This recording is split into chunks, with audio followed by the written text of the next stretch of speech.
Hablando de manera estructural, sabemos que la lectura va a ser apoyada, mejor dicho, en las proteínas primarias, en las venas, que van a permitir lo que es el transporte de la sangre al corazón, y lo que es el reservorio para prevenir lo que es la sobrecarga intravascular. Después tenemos que, de cierta forma, es un vaso de pared delgada, también es muy colapsable. Tiene una capa íntima de la pared que está compuesta por endotelio no termogénico, con una membrana basal fluorescente y con una lámina elástica. Hablando del endotelio, hay puntos importantes, lo que es el óxido nítrico y la protoxiclina, que van a evitar la formación de trombos debido a la inhibición de la reacción plaquetaria. Después tenemos la capacitancia, que más que todo vamos a notar que la vena más que todo cambia de presión y pueda variar su tamaño. Y lo que son las venas grandes, más que todo tenemos la lenticia, que es el más prominente y está compuesto por colágeno, fibras elásticas y fibroblastos. Ahora, hablar de las venas de las extremidades inferiores, tenemos tres grupos importantes: las venas superficiales, las profundas y las perforantes. En el primer grupo tenemos lo que son las venas superficiales, que tenemos dos importantes, tanto la safena interna mayor y la vena safena externa menor. En el caso de la interna, vamos a ver que se origina el arco venoso al pie, pasa al frente del mereo distal y drena en la vena foral común y va a acompañar el nervio safeno en la sensibilidad media de lo que es el tobillo. A diferencia del otro, lo que es la vena safena externa, se origina del lado del arco venoso dorsal, por todo lo que es la pantorrilla y suele drenar la vena poplitea. Más que todo puede entenderse con la vena Giacomini, que más que todo es la prolongación proximal de la vena safena menor y puede conectar uno con en este caso con la mayor y con la femoral profunda. Y va a acompañar de la misma forma que la anterior al nervio safeno lateral, que va a tomar la tarea de la sensibilidad lateral del tobillo. Bueno, después las venas profundas y las venas perforantes, ¿no? En lo que son las venas profundas, más que todo van a acompañar las arterias principales de las extremidades. Incluye pares venosos que siguen en la arteria tibial anterior, posterior y peronea, y van a formar la vena poplitea, que convierte en la vena femoral hacia el hiato aductor. En el caso, por ejemplo, es un poco confuso, pero bueno, la vena femoral común pues se forma por la unión de la vena femoral superficial con la vena femoral profunda, que va a convertir en la vena interna externa por debajo del ligamento inguinal. Y en el caso de las venas perforantes, igual van a conectar con las venas superficiales y profundas, atravesando lo que es la fascia para la redundancia profunda. Y lo que es las venas perforantes, desde un punto clínico, van a haber dos grupos importantes: las perforantes tibiales y las paratibiales. En este caso, las perforantes en general se van a encargar de conectar con la vena arqueada posterior y la vena tibial posterior, y van a ser muy relevantes en lo que es la insuficiencia venosa y úlceras venosas. Y bueno, ahora como dato importante, por decirlo, tenemos las perforantes del Boeing y las perforantes del canal femoral. En el caso de los Boeing, tenemos que conectar con la vena safena interna o mayor, con venas profundas, 1 10 centímetros por debajo de la rodilla, y por otro lado tenemos que también son llamadas Panther o DOT y están en el músculo. Ahora, lo que nos importa mayormente, la evaluación del sistema venoso, la evaluación clínica, que es lo que nos debe interesar un poco más. Obviamente todo comienza por la anamnesis, la exploración física detallada. Hay ciertos factores de riesgo que más serán mis compañeros a través de distintas patologías van a considerarla. Pero en manera general tenemos la edad avanzada, de tromboembolia venosa, la obesidad y estados anticoagulantes. Entre los signos clínicos, los signos visibles o corporales pueden estar presentes o no, y mucho va a depender de la expresión del paciente. En este caso, si aquí va a haber una cierta alteración debido por presión y gravedad, y puede haber cierta alteración en la toxicidad, varicosidad, saturaciones venosas, calidez, eritema, dolor, y lo que son venas sub y intraérgicas se van a poder ver distinguidas. En el caso de las personas delgadas o atléticas, las venas superficiales van a ser más visibles, aún sean normales. En el caso de las obesas, esas superficiales van a ser menos evidentes. En lo que son las limitaciones de la presión física, las venas profundas no pueden cambiarse directamente. Es por eso que a veces hay signos indirectos que van a interferir en la exploración física, que puede ser el edema, cambios de coloración y dolor. Y bueno, para terminar mi parte, tenemos métodos no invasivos e invasivos para lo que es la evaluación del sistema venoso. En el caso de los invasivos, lo que está en lo que es encabezando lo que es la ecografía doble, que es el método no invasivo más utilizado en confianza hoy en día en el mundo. Combina la ecografía BIMO con doble color para la observación de las estructuras de flujo, y más que todo va a ser el estándar de oro para detectar trombosis venosa profunda y terminal. Tiene buena alta sensibilidad y especificidad, y su eficacia disminuye pacientes con obesidad o exceso de gas intestinal. En el caso de que no se puede usar la ecografía duplex, se puede usar lo que es la biografía por tomografía computarizada o la biografía por resonancia. Y por último, los métodos invasivos. Es el método actual que se usa con mayor prominencia debido a su mayor precisión en las técnicas. Acá tenemos la biografía y el tratamiento vascular. En el caso de la bibliografía, más que todo es para planificar cirugías venosas, pueden ser abiertas o vasculares.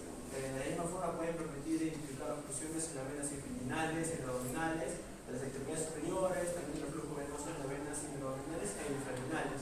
Para cuáles son las complicaciones de la bibliografía puntal, dolor, trombosis, hematomas, y puede haber esa alteración post-venografía, pero se presenta en un 9% de los casos. Y para terminar, el deslizamiento vascular, más que todo se va a acceder a través de la vena pleural común, útil para evaluar las lesiones obstructivas en la vena ilíaca, y como cualquier procedimiento puede haber complicaciones en el sitio venoso, y también recordar que tiene un alto costo en los caracteres que se utilizan en este medio. Bueno, ahora, después de hablar de la anatomía, vamos a hablar de la hemorragia. La primera de la que vamos a hablar son las varices. En eso tenemos que entender que, como tal, el concepto de varices van a ser las dilataciones tortuosas de localización superficial y que van a ser resultado de una incompetencia valvular o de flujo sanguíneo y el aumento de la presión venosa local. Esta se da con mayor frecuencia en las extremidades inferiores y especialmente se da a lo largo del trayecto de la safena interna y sus laterales. En relación a la etiología, vamos a ver que se desglosa de una clasificación que la van a explicar luego, pero a grosso modo vamos a hablar de la etiología primaria o secundaria. La primaria ya sea por una debilidad congénita de la pared venosa, la pared vascular, o por la disfunción valvular idiopática, que esta de las primarias son las más frecuentes. Luego la secundaria por diversos procesos obstructivos o post-trombóticos, generando lo que es hipertensión venosa retorno. Luego vamos a hablar de lo que son los factores de riesgo, asociados y relacionados más a lo que es el sexo femenino, a lo que es la historia familiar de varices, a lo que son el embarazo por el efecto hormonal y lo que es la congestión venosa, la obesidad, las personas que tienen trabajos que implican por prolongada bipedestación, el sedentarismo, la edad avanzada o el uso de anticonceptivos orales o terapias hormonales sustituidas. En relación a la sintomatología, vamos a ver que se van a presentar síntomas leves hasta incapacitantes de acuerdo al grado o al desarrollo de las varices y que frecuentemente se agravan en el final del día. Dentro de eso también mencionar lo que es la pesadez, la fatiga de los miembros inferiores, lo que es el tipo ardor, el dolor tipo ardor o tirantez, lo que son los alambres nocturnos, lo que es un edema vespertino reversible con el reposo, lo que es un poquito la sensación de hormigueo y lo que es la aparición de la dilatación de las venas, ya sean articulares o intersticiales. Y obviamente en el estadio más avanzado se pueden presentar lo que son signos cutáneos como la hiperpigmentación, lo que es la rosa blanca, la dermatitis ocre e incluso las úlceras, que son estadios avanzados. El diagnóstico vamos a ver que va a ser un diagnóstico funcional de acuerdo a los sistemas venosos superficial y lo que son las complicantes de los miembros inferiores. Vamos a tener lo que es una parte de exploración física y una parte de exploración instrumental. Dentro de la exploración física tenemos esas tres pruebas. La primera es la prueba de Plender-Longwood, que va a evaluar lo que es la vena mayor y lo que son las venas perforantes. Se coloca al paciente en el cúbito, se le elevan las piernas, se hace que las varices se vacíen y se hace un torniquete en la parte de su muslo. Luego se le coloca de pie y vamos a ver dos signos o dos características. Si hay un llenado rápido antes de soltar lo que es el torniquete, vamos a hablar de una insuficiencia de las perforantes. Pero si va a haber un llenado brusco rápido, luego de soltar el torniquete, vamos a estar hablando de lo que es una insuficiencia de la safena mayor. Luego tenemos lo que es la prueba de Pertes, esta para evaluar el sistema venoso profundo y se coloca un torniquete en el muslo del paciente para ocurrir lo que es el sistema superficial y luego se le pide que camine. Aquí vamos a tener diversos cuestionarios en relación de las varices, si es que disminuyen, es que está funcionando adecuadamente el sistema profundo. En el caso de que si aumentan o parecen dolorosas, se sugiere lo que es una trombosis del sistema profundo. Luego hablamos de lo que es la prueba de Schwartz, que es el valor de lo que es el reflujo de las venas varicosas superficiales. Este es permitido, o sea, es el oleo, la perfusión desde la dilatación de la vena a lo que es la raíz del safena interno. Se ve en la imagen que hay una mano en lo que es la parte de aire más o menos y otra en la dilatación de la vena. Si se hace como un palmeo, la onda va a transmitirse a la otra parte de la safena. Luego hablamos de lo que es la exploración instrumental. En esta hablamos de lo que es una ecografía Doppler a color. Como mencioné anteriormente, generalmente el mayormente usado con estándar para este tipo de patologías. Y vamos a ver que se evalúa lo que es tanto el trayecto, el diámetro, el sentido e incluso lo que es la velocidad del flujo. Se identifica igual se utiliza para poder identificar lo que es el sistema superficial superficiales de las venas de mayor o menor, lo que son las temporales incompetentes, lo que son las trombosis venosas profundo superficial. Vamos a ver que se considera un reflujo retrógrado mayor a 0.5 según la manera de compresión y compresión. Luego tenemos la sismografía venosa, que es un invasivo como mencionó mi compañero, y vamos a ver principalmente lo que son los cambios de volúmenes en el llenado del pasamiento venoso. Esto evalúa indirectamente lo que es la eficacia del retorno venoso y la bomba muscular. Luego, hablando de menos disponible, que es útil en lo que son estudios funcionales más avanzados. Por último, tenemos lo que es una demografía, que es un estudio invasivo que está en el sitio casi, que es para los casos complejos, también puede usarse para la planificación preoperatoria, todos los que hayan diversos casos seleccionados, y es la inyección de contraste a la vena superficial para observar el sistema profundo de las condiciones venosas. Antes del tratamiento vamos a hablar de tratamiento. En relación al tratamiento vemos que se va a ser individualizado y de acuerdo al grado de las varices, la presencia de que hay un reflujo venoso confirmado por el electrodoppler o las preferencias del paciente como tal. Tenemos una parte conservadora y una parte intervencionista. En la parte conservadora estamos hablando de medidas generales o posturales, el hecho de evitar elevar las piernas durante el descanso, el hecho de evitar la hipertensión prolongada, el hecho de evitar el sobrepeso, medidas generales. En relación a las medidas elásticas de compresión graduada, estas son medidas que van a mejorar el retorno venoso y no es lo que son los edemas, son medidas de entre 20 y 30 milímetros por mercurio de presión y van a ser especialmente utilizadas en lo que es el embarazo, las fases psicológicas leves, las fases postoperatorias y las cosas venosas. Luego tenemos lo que son los fármacos pleurotóricos como la desmina, la esperinina, la oxetilina, que van a mejorar lo que es el tono venoso y van a reducir lo que es la inflamación, aliviando los síntomas. Eso no va a reemplazar obviamente al tratamiento definitivo. Y por otro lado tenemos lo que son ya los métodos intervencionistas. Aquí hablamos de la escleroterapia, que es una inyección de una solución que va a externalizar y va a generar fibrosis en las venas tratadas.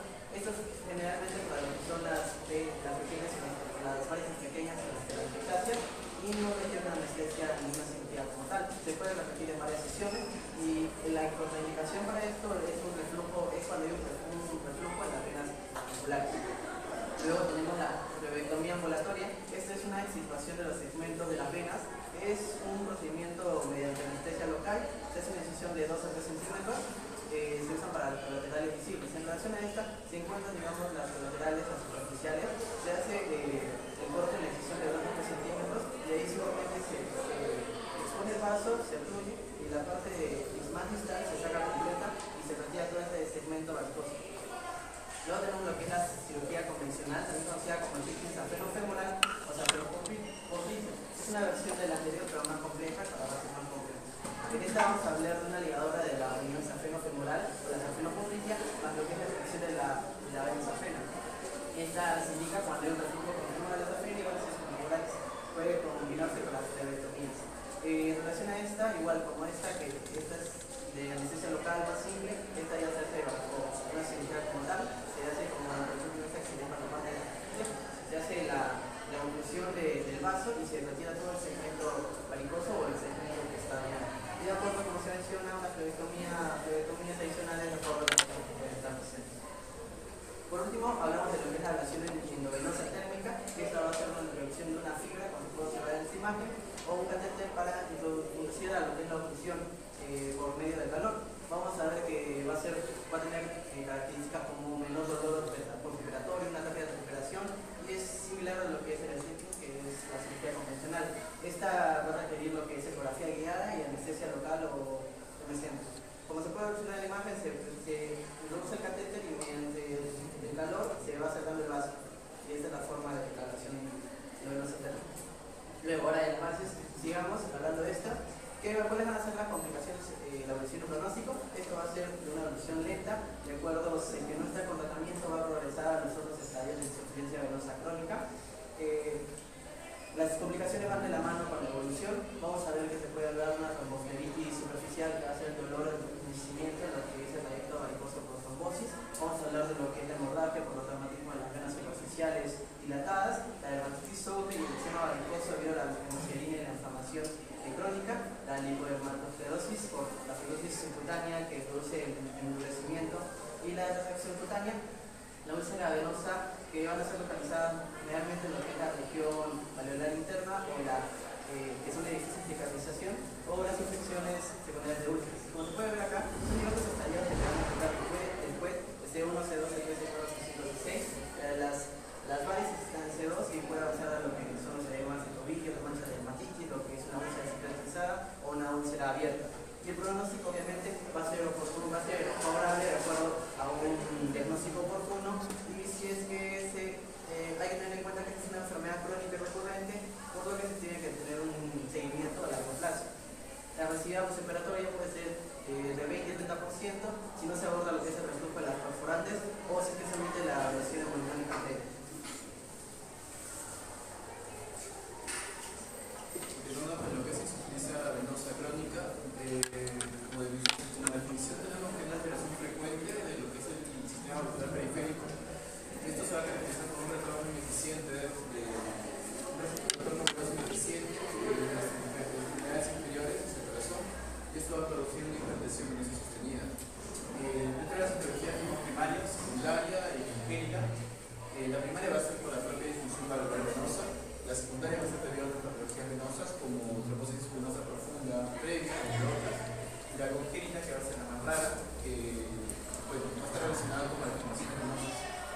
Dentro del factor de riesgo, como voy a explicar, tenemos la edad avanzada, la obesidad, el embarazo, una historia familiar de enfermedad venosa, un trabajo prolongado de pie o sentado, sedentarismo, ya sea también estar mucho tiempo de pie, y la trombosis venosa profunda previa. En la fisiopatología podemos explicar que esta falla valvular o esta obstrucción se va a generar con un reflujo venoso y una hipertensión venosa crónica. Esto va a llevar también a que la extravasación del líquido y macromoléculas causa edemas y cambios cutáneos. Van a ser las manifestaciones clínicas que vamos a encontrar, como la hiperpigmentación, la lipodermatosclerosis, y esto va a ser en casos severos y incluso podemos encontrar ulceración. También van a causar manifestaciones clínicas como telangiectasias, problemas musculares, que va a ser lo más clásico que vamos a encontrar, varices, un edema vespertino, pesadez y dolor de piernas, cambios cutáneos como eczemas, hiperpigmentación y úlceras venosas, usualmente en el mayor medial. Como vemos en la imagen, a veces lo comparan con una botella de cabeza. La clasificación CEAP o CEAP va a ser la clasificación que vamos a utilizar para esta patología. Es una clasificación algo extensa porque es una patología que tiene multifactorial, como voy a explicar, en el cual nos vamos a basar en la clínica, la etiología, la anatomía y la fisiología. Dentro de la clínica vamos a indicar lo que es el grado de la manifestación visible, en la etiología la causa de la insuficiencia venosa, en la anatomía qué sistema venoso está afectado y en la fisiopatología el tipo de alteración funcional que esta tiene. Iniciamos con lo que es la clínica. En el grado 0 de la clínica vamos a encontrar que no van a haber signos visibles ni síntomas. En el C1 vamos a encontrar telangiectasias o venas reticulares, que va a ser lo más común. En el C2 las venas varicosas visibles. En el C3 ya va a haber un edema, un hinchazón, pero esta no va a tener cambios cutáneos.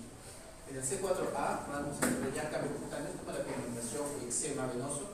En el 4B vamos a ya encontrar el tipo de dermatosclerosis o atrofia blanca, también llamada así. En el C5 una úlcera venosa cicatrizada y en el C6 vamos a encontrar una úlcera venosa activa. Dentro de la etiología vamos a clasificarla como primaria, la EP. Esta va a ser por la definición muscular que ya explicamos. En etiología S, la secundaria, por trombosis previa. La S va a ser congénita o malformación de nacimiento, y en la N no va a ser no determinada. En la clasificación de descripción de A, que va a ser sobre la anatomía, en la AS va a ser de venas superficiales, mayormente en la safena mayor o menor. En la AD vamos a encontrar venas profundas, mayormente en el femoral o en la zona poplitea. En la AP venas perforantes y en la N igual no identificada. Finalmente, en lo que es fisiopatología, vamos a encontrar que en PR el típico reflujo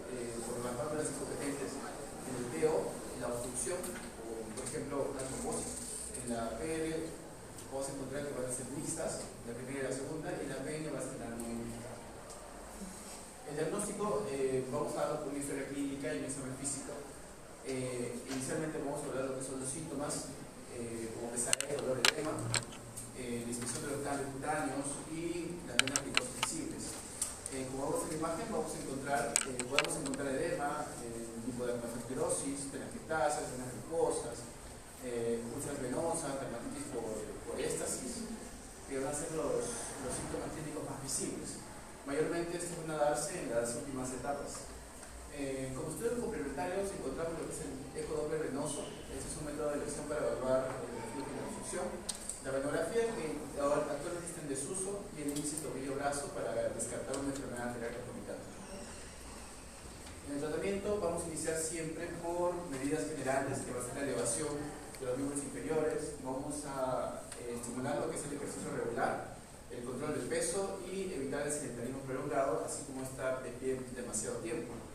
Dentro del tratamiento médico siempre recomendamos lo que es una compresión graduada que mantenga entre 20 y 40 milímetros de mercurio. Fármacos benativos que yo les explicaron antes, la dusmina, la espiridina y el muscus. El cuidado de úlceras, si es que hubiera, por apósitos adecuados y desviamiento. Para el tratamiento quirúrgico y las quirurgías que les explicaron, igualmente la filectomía ambulatoria, la aleación térmica venosa y la ligadura y stripping venoso.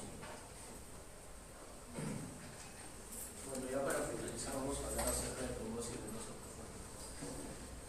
Bueno, generalmente cuando hablamos de trombosis venosa profunda vamos a tener la actividad de Big Shock, que es fundamental en cuanto a la fisiopatología, que se va a caracterizar por tres cosas, ¿no? Una lesión endotelial, un flujo sanguíneo normal y una hipercoagulabilidad, ¿no?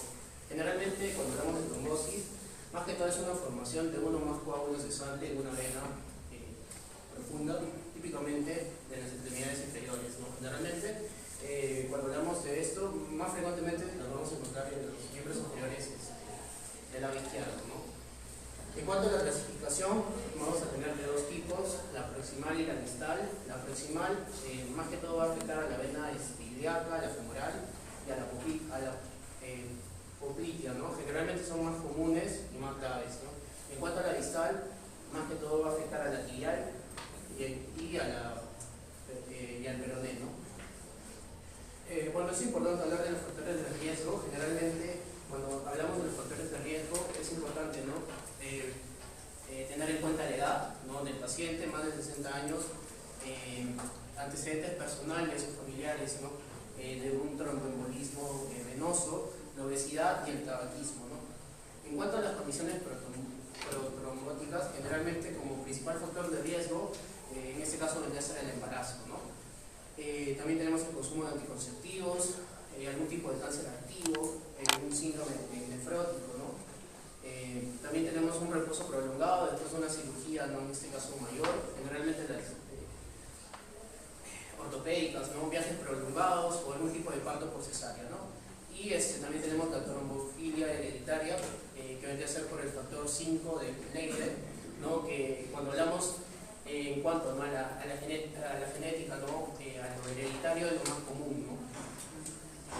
Bueno, en cuanto al diagnóstico, generalmente el paciente va a venir con síntomas como edema en miembros inferiores, ¿no? Hinchazón del miembro inferior, generalmente va a ser unilateral, ¿no?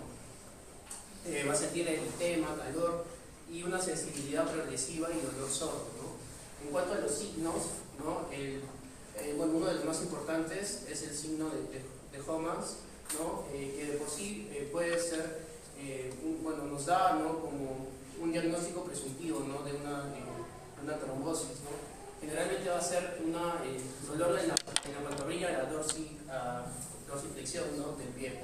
También tenemos otros signos como el de Pratt, el signo de Holo, ¿no? Que es un dolor causado a la opresión de los músculos de la pantorrilla. El de Pratt, más que todo, es una aparición de venas centinela en los 2 tercios superiores de la pierna afectada, ¿no? Y también es importante, cuando viene el paciente, ¿no? a la consulta, descartar una embolia pulmonar, que vendría a ser una de las complicaciones más comunes y más mortales, ¿no?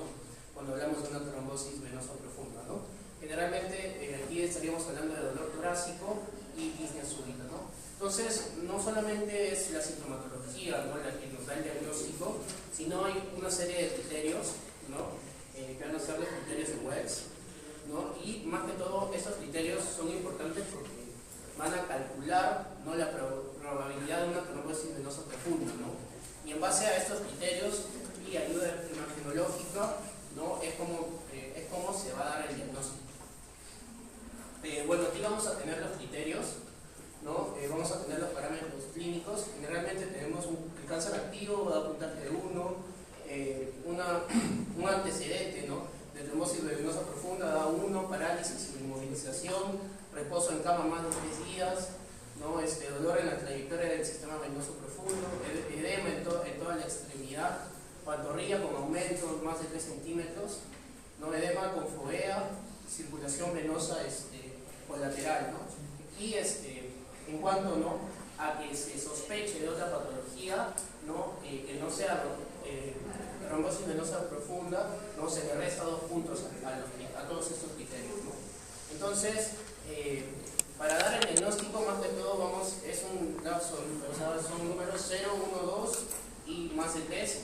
0 es donde es baja probabilidad, ¿no?, de 1 a 2 es intermedia probabilidad, y si cumple más de 3 criterios, parámetros clínicos, generalmente estaríamos hablando de una alta probabilidad. Más que todo debería ser más del 50% si es 3, menos del 25% si es 2 y menos del 10% en el caso de que sea 0. Bueno, en cuanto entonces generalmente vamos a hablar de las pruebas de laboratorio. Aquí vamos a tener 2, el que es el dímero y la ecografía Doppler.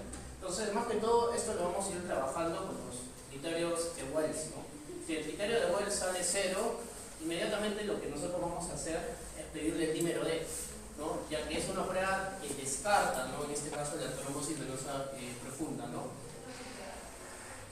Como ya lo dije, se utiliza para cuando tenemos el criterio de Wells el 0, ¿no?, y negativo va a ser menos de 500, ¿no?, positivo más de 2500, ¿no? En el caso de que sea 1, 2 o 3, ahí ya estaríamos pasando a una ecografía. Ahí al paciente se le indicaría una ecografía Doppler o de compresión, ¿no? Es la prueba ideal para poder confirmar el diagnóstico, ¿no? Entonces, según la sintomatología del paciente, según los criterios, nosotros lo que hacemos, ¿no?, es pasar a las pruebas de laboratorio. Como ya lo dije, dímero D es para pacientes que en la escala de Wells tienen 0, y una ecografía Doppler es cuando los pacientes tienen de 1, 2 o 3, ¿no? Bueno, aquí más que todo está el algoritmo diagnóstico, ¿no?, es lo que ya les expliqué, y generalmente bueno, como lo dije, ¿no?, sigue sencillo al momento de pedirle los exámenes complementarios. Bueno, en cuanto a las complicaciones, como ya hablé, la principal complicación y la que debemos de tener más cuidado es la embolia pulmonar. Generalmente, como dije, no va a ser tifnia y dolor torácico. Tenemos el síndrome post-trombótico y hasta también puede haber una recurrencia, ¿no? En cuanto a la recurrencia, puede ser de 20 al 25%, en este caso, a lo largo de 5 años sin tratamiento. Bueno, en cuanto al tratamiento, más que todo vamos a tener el tratamiento de elección, ¿no?, y los tratamientos invasivos, ¿no?, que vendría a ser el filtro de vena cava inferior, ¿no? Entonces empezamos con el tratamiento de elección. Más que todo, lo que nosotros tenemos que hacer en el tratamiento de elección es darle al paciente heparina de bajo peso molecular en dosis de 1 miligramo, generalmente en 10 días, que vendría a ser la enoxaparina, ¿no? Generalmente nosotros le damos enoxaparina en pacientes que vienen embarazadas y con una buena función renal. En el caso de que no sea así, que no tenga una buena función renal, ¿no?, que tenga alto riesgo de sangrado o alguna falla renal, ¿no?, que tenga las plaquetas bajas, pasamos al siguiente, ¿no?, que es el fondaparinux, ¿no? También tenemos heparina no fraccionada. En cuanto a la heparina no fraccionada, se le da al paciente cuando, como dije, no tiene, cuando es obeso, obesidad mórbida o cuando tiene algún tipo de falla renal, ¿no? Generalmente, cuando hablamos de la no fraccionada, debemos de monitorizarla con TPA, y en el caso de la fondaparinux, monitorizamos con INR. Luego también tenemos la anticoagulación a largo plazo, generalmente va a ser de 3 a 6 semanas y se caracteriza por ser una anticoagulación, el medicamento se da por vía oral, ¿no? Acá también, acá tenemos la warfarina, el inhibidor del factor 10 y el inhibidor del factor 2, ¿no?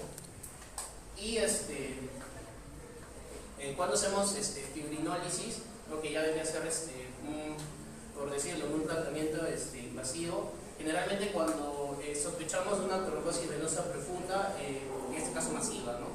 Entonces, luego tenemos cuando damos filtro de vena cava inferior o de infrared, ¿no? Generalmente, para dar esto, el paciente tiene que tener contraindicaciones para anticoagular. Entonces, ¿cuáles son estas contraindicaciones? Más que todo sería un sangrado activo, una cirugía mayor, plaquetas menos de 50.000, una hemorragia intracraneal y una diátesis hemorrágica. Acá también tenemos, como ya les indiqué, la trombólisis, más que todo es el uso de fármacos trombóticos y generalmente se va a dar cuando el paciente viene con una trombosis venosa profunda, en este caso masiva, ¿no? Y la trombectomía venosa, ¿no? Más que todo es un procedimiento quirúrgico usado cuando la trombólisis por catéter en este caso no es viable, ¿no? Se realiza más que todo con anestesia general, ¿no? Y el abordaje va a ser de la vena femoral con creación de una fístula arteriovenosa, ¿no? Más que todo, y bueno, en este caso cuando hablamos de contraindicaciones, ¿cuándo se contraindica, ¿no? este tratamiento invasivo? Cuando el TBP, ¿no? La trombosis venosa profunda, no tiene compromiso biliomoral y cuando el paciente tiene alto riesgo quirúrgico. Y cuando en el caso de que estas dos no funcionen, ahí ya pasamos al filtro de vena cava inferior. También es importante la prevención. Nosotros podemos prevenir, ¿no? En este caso igual con los mismos medicamentos que damos, ¿no? Con la heparina de bajo peso molecular, con la enoxaparina, la monovarinax, ¿no? Y generalmente también tenemos una profilaxis mecánica como prevención que debería ser una compresión neumática intermitente, ¿no? Y en el caso de que el paciente, ¿no? Generalmente haya salido de una cirugía, ¿no? Nosotros debemos indicar, ¿no? Una deambulación precoz, ¿no? Para evitar, ¿no? En este caso el tromboembolismo. Y por último, ya para terminar, vamos a ver las diferencias de cuándo es agudo y cuándo es crónico, ¿no? Más que todo, agudo más que todo va a ser en cuanto a la duración de días a semanas, en cuanto al el crónico va a ser ya meses, ¿no? Años. Los síntomas principales en el agudo va a ser dolor, edema, calor, enrojecimiento. En cuanto al crónico va a ser un edema crónico, dolor persistente, úlceras, ¿no? La principal complicación, como lo dije, el embolio pulmonar en cuanto a aguda, ¿no? Y en cuanto a crónica tendríamos los síndromes postrombóticos y la insuficiencia venosa, ¿no? El diagnóstico se va a dar por ecografía Doppler y dímero D en la aguda y la tónica más que todo va a ser la clínica y la ecografía Doppler, ¿no? Y el tratamiento más que todo, si es aguda estaríamos hablando de una anticoagulación inmediata, ¿no? Trombólisis, y en el caso de que sea crónica ya la anticoagulación debe ser prolongada, ¿no?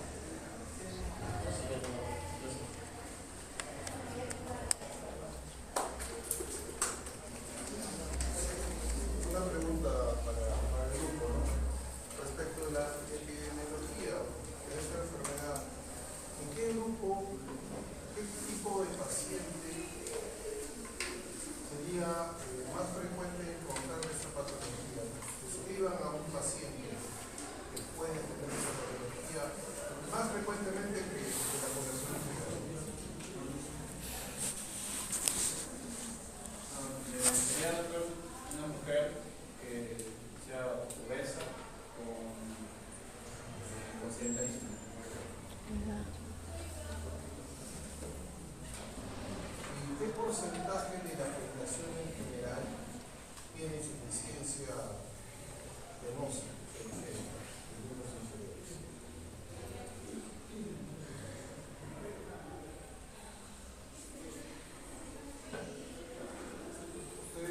una enfermedad poco frecuente,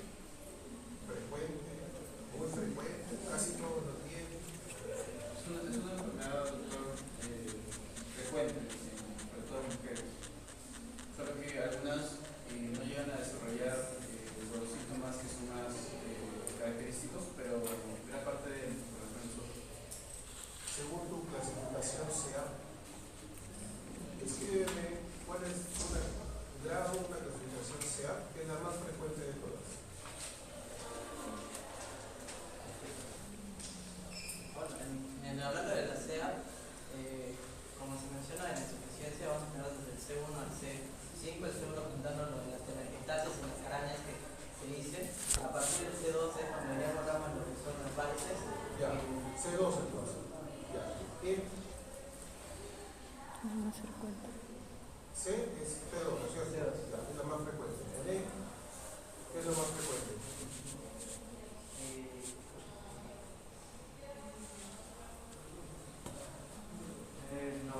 Lo más frecuente es la causa primaria, lo que va a ser provocado por la causa de transmisión celular, sería porque las secundarias ya serían con alguna otra cuadros. Ya, perfecto. Primaria. A.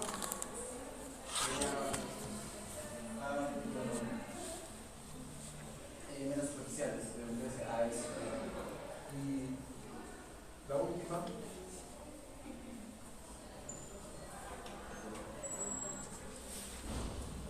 Normalmente por reflujo, doctor, porque la función ya le hace el flujo dominante. ¿Cómo tú podrías asegurar en los pacientes, con qué examen auxiliar tú aseguras que es por reflujo? Es no por obstrucción, o ambos. O podría ser como una ecodoppler. Ahí está. Entonces, lo mejor es hacer una ecodoppler en los pacientes para que se determine justamente la última sigla, ¿no? Si es por reflujo o es por obstrucción. Entonces, algo que falta en la epidemiología, pacientes que están todo el día en mi pedestación, como por ejemplo vigilantes, vendedores, gente que trabaja en sala de operaciones. Por ejemplo, si ustedes hacen un estudio en enfermería y médicos que trabajan en áreas críticas, en sus guardias, se van a dar cuenta que la mayoría de ellos tienen enfermedad de insuficiencia valvular, en los inferiores, porque la mayoría de tiempo sus trabajos están en predisposición. ¿Qué opinan ustedes de aquellos médicos que vienen a hacer campañas de varices? ¿No? Ustedes saben que dicen en la televisión, en la radio, campaña de varices, atención Tacna, el doctor Tacno viene desde Lima, tratamiento definitivo. ¿Qué opinan de eso? Bueno, primero, como tal, el tratamiento definitivo vendría a ser el cambio de hábitos, que es lo inicial, ya que si la paciente conserva los mismos hábitos, puede persistir la patología. Tratamiento definitivo. ¿Estás seguro? Doctor, definitivo como tal estaríamos viendo que lo más cercano sería a un tratamiento quirúrgico, aunque definitivo tampoco es completamente porque se puede dar la El definitiva. tratamiento quirúrgico es definitivo. Cuando tú dices definitivo es porque estás curando una enfermedad. En todo caso, Estás diciendo que es curativo. no es tratamiento definitivo porque es una enfermedad crónica. Ah, perfecto. Entonces, ¿las varices de miembros inferiores se controlan o se curan? Se controla. Se controlan. Con dieta, con ejercicio, con cremitas, con láser, con escleroterapia, con todo lo que ustedes han escrito, los pacientes pueden tener una buena calidad de vida, pero nunca se van a curar del todo. Por eso que es una enfermedad un poquito difícil de manejar, ¿no? Pero que explicarle eso al paciente. Lamentablemente hay una gran desinformación y los pacientes quieren cosas definitivas, como ustedes dicen, ¿no? Y hay colegas que se aprovechan de esto porque es una enfermedad muy frecuente que causa mucha morbilidad. Colegas se aprovechan de esto y les venden algo que no es. Ahora, a la gente no le gusta saber la verdad. Cuando tú le dices a un paciente, ¿sabe qué? Lo que usted tiene no tiene cura, se van del consultorio y nunca regresan aquí. Lo más bacán es venir cada 15 días, cada mes, ¿no? Cobrarle $100 y el señor insisto te va a cobrar, pero tiene que ser poco a poco, ¿no? Y eso es lo que están haciendo. Pero como ustedes lo han dicho, es una enfermedad crónica y residual y se puede controlar. Ustedes han dicho con cambios en el estilo de vida, controlando los factores de riesgo, como el síndrome metabólico. ¿Cuál es la incidencia de síndrome metabólico en nuestra población mayor de 45 años? En general, ¿cuánto piensan que es? Síndrome metabólico.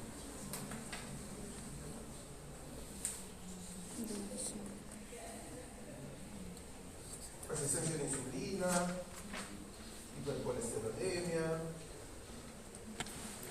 índice de cadera abdomen negativo. Podría ser un 30 o 40%. Nada, te quedas tan corto, llega al 60% el síndrome metabólico en nuestra población. Quiere decir que probablemente ese 60% tenga una enfermedad subclínica, ¿no? De varices, nos hubiese encantado que hubiesen puesto videos sobre escleroterapia de varices, en el internet un montón, sobre radiofrecuencia y láser, cómo hacen, ¿no? Los flebólogos estos procedimientos, porque eso es lo que ustedes deberían saber, ¿no? Los pacientes les van a preguntar, doctor, ¿y cómo se hacen las varices? ¿Cómo me tratan las varices por láser? Y algo muy espectacular, deberían haber puesto en un video de cómo se hace una safenectomía. No han descrito la técnica de safenectomía. Que hubiese sido espectacular hacerlo, ¿no? Porque se supone que estamos en el curso de cirugía, ¿no? La safenectomía es algo que todavía hacemos en el hospital para casos ya severos, ¿no? En grado 4, con abundante reflujo, pacientes que tienen TBT recidivante, entonces se puede hacer una safenectomía. Pero ¿saben qué? A pesar de la safenectomía, con decisión de colaterales, todo lo que ustedes quieran agregarle, el paciente no se cura, se controla. Y a los 4 o 5 años vuelve la enfermedad, pero ya no solo de las afenas, sino de las perforadas. Ahora, ¿cuál es el riesgo de que un paciente en general, con una patología venosa de los inferiores moderada, haga trombosis pulmonar? ¿Cuánto es el riesgo?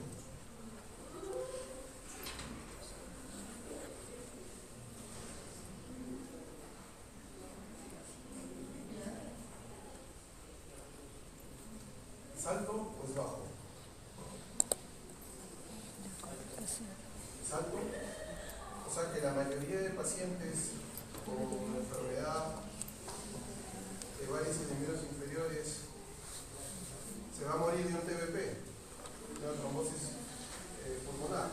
Le va a dar una trombosis pulmonar a todos los pacientes con un grado 4 o 5. Eso es lo que se está diciendo, es frecuente o no es tan frecuente. ¿Cuál es el porcentaje?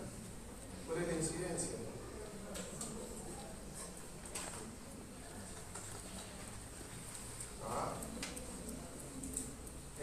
Es poco, doctor, se podría ser entre 10 y 15%, pero sí es posible. Por ejemplo, cuando nosotros ingresamos un paciente a sala de operaciones, todos los pacientes van con vendaje de miembros inferiores. ¿Por qué?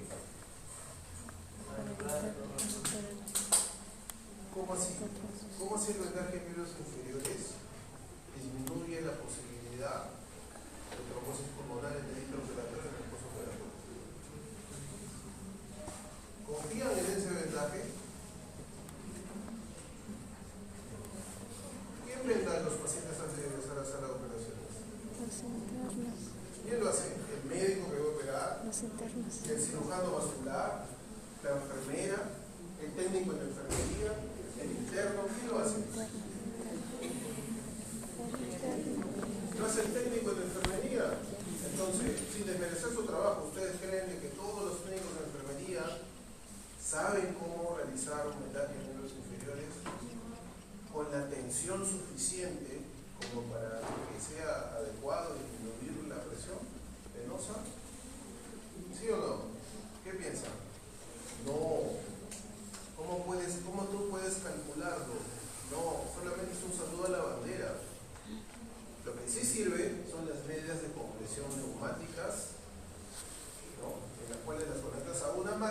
va progresando la compresión durante todo el acto quirúrgico. Va haciendo esa compresión. Eso deberíamos usar en sala de operaciones si realmente quieres proteger al paciente de trombosis pulmonar, ¿no? Ahora, no todos los pacientes ameritan terapia inferiores. Tú vas a operar a un joven de 18 19 años sin factores de riesgo con un R1/4, no es necesario. Ya, entonces lo importante es valorar al paciente. Muchas veces ustedes van a ver pacientes que vienen con úlceras mariposas al centro de salud, al puesto de salud. Vienen con úlceras mariposas. Y la gente está preocupada de la úlcera, pero ustedes saben de que esa úlcera tiene una etiología, que son las varices. Entonces ustedes tienen que tratar las varices, no la úlcera. Y que he visto muchas veces de que la gente, pobrecita, mira, tiene una úlcera, qué grande, ya, recétale una crema. ¿Y qué crema creen que le recetan? Esas cremas que tienen los 3 componentes, ¿no? Donde no hay pierde. Cremas que tienen un corticoide, que tienen un antibacteriano y un antimicótico. Eso le aplican a la úlcera varicosa. ¿Y qué van a lograr con eso? Solamente extender la úlcera. Porque como tiene betamethasona o dexametasona, inhibe la proliferación celular y empeoran la cicatriz, empeoran la úlcera, perdón. Y no están tratando la etiología de fondo. Eso les va a pasar. ¿Ya? Así que cuando vean ustedes una úlcera varicosa, eduquen al paciente. Antes de referirlo al cirujano de tórax y cardiovascular o al flebólogo, eduquen al paciente. Le pueden dar un flebotónico. Las úlceras varicosas solamente se curan con agua y jabón, con cloruro. ¿Ya? Muy pocas veces es necesario aplicar otras cosas, salvo que haya necrosis. Si hay necrosis, diferente. Otra cosa importante es usar medias compresoras, ¿no? Medias compresoras. Eso es súper importante en los pacientes, ustedes ya lo dijeron, ¿no? ¿Cuándo los pacientes se quejan más de las varices? ¿Ahorita o en verano? En verano todos desfilan en el hospital porque doctor, tengo varices. Pero en invierno, en época como ahora, ni se acuerdan que tienen varices. Y otra cosa muy importante, cuando ustedes tienen una hemorragia, un sangrado varicoso, ¿cuál es el tratamiento? Porque les va a tocar que van a llegar pacientes desangrándose por una vena varicosa que se les rompió.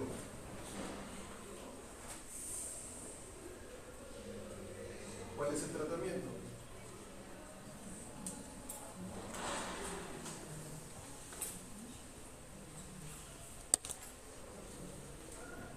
Ya pasó, el año pasado en la ciudad de Lima estaban poniendo barricadas en el centro y a un serenazgo, un trabajador del municipio, por estar empujando esas barricadas, se le rompió una vena varicosa y la gente no sabía qué hacer. Échalo en la pista, espera que llegue el SAMU. Y lo echaron en la pista y esperaron que llegue el SAMU y el paciente se murió desangrado. ¿Qué es lo que tienen que hacer con una vena varicosa sangrante? Solamente compresión, nada más. Agarran un montón de gasa y aprietan. Ustedes mismos, y después cuando ven que el alma es sangrado, hacen un vendaje compresivo. ¿Ya? Entonces, si a ustedes se les ocurre poner un punto, bueno, quizás si lo hacen bien, el punto. ¿Y de qué pondrían el punto? A ver, ¿con qué material lo harían? ¿Por seda, PDS, hilo, nylon? ¿Con qué harían el punto si es que ustedes se animan a poner a suturar esa varice que está sangrando?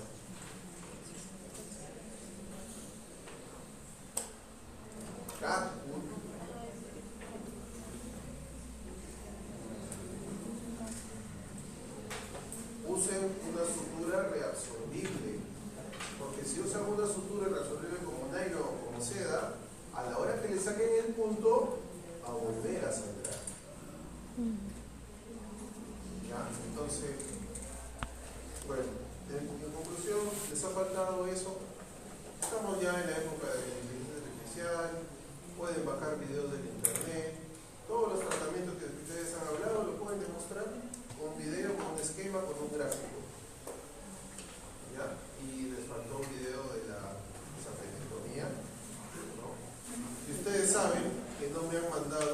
hacer su trabajo a tiempo. Así que si ustedes hubiesen mandado su avance, y es el último seminario, se han tenido desde marzo para hablar conmigo. Bueno, ya, ¿alguna pregunta para el grupo?